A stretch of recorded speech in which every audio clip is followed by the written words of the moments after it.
what would you think the two things in a contract that physicians typically overlook, the top two things that are overlooked that Top two. could really have a big impact later on? It's hard to give two because there's so many, but I'll give you three. And I think three Okay. would be a termination clause. We're seeing more and more contracts where you can't quit. Huh. Can't quit. So it's a 2-year contract, 3-year contract, and there is no cause termination. So something that, that a lot of people wouldn't pick up, it just says termination here. Okay, if I lose my license, I'm out of a job. If I get thrown in jail, I'm out of a job. If I die, I'm out of a job. Well, that makes sense, but it's what it doesn't say, right?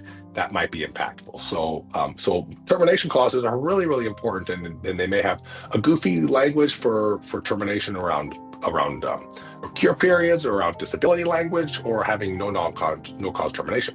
I would say schedules and expectations around call burden and the flow of work is something that people overlook.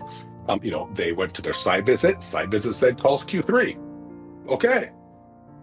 But how does that language in the contract? And maybe it says calls Q3, but more calls can be given. Maybe there's other language around the schedule there that the physician doesn't have a whole lot of autonomy or a whole lot of control over it.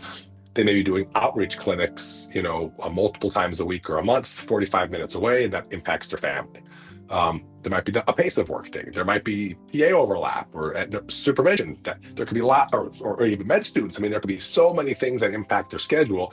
I think the schedule portion is often overlooked.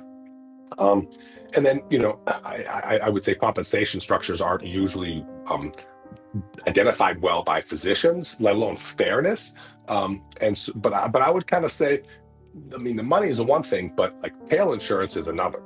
And because it does impact your financial well-being as well. And again, sometimes there's language about tail insurance, but it might not be clear to a professional who reads it. The physician or somebody who doesn't read lots of contracts might see it and say, I see it right there. Here's the clause, here's the language.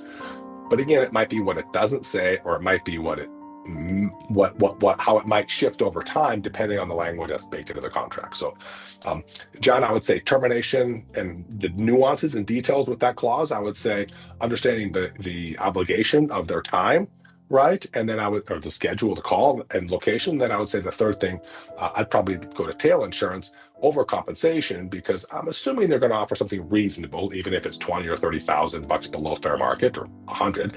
But the thing that we see people get damaged from more often is when they don't like their jobs, which you and I both know is the vast majority the first 3-4 years of their career, and they go to quit, and then their tail burden is 20 grand, 60 grand, 180 grand. And as you well know from a financial guy, that's a way to derail your financial career very early in life, and that's a tough hill to climb down off of.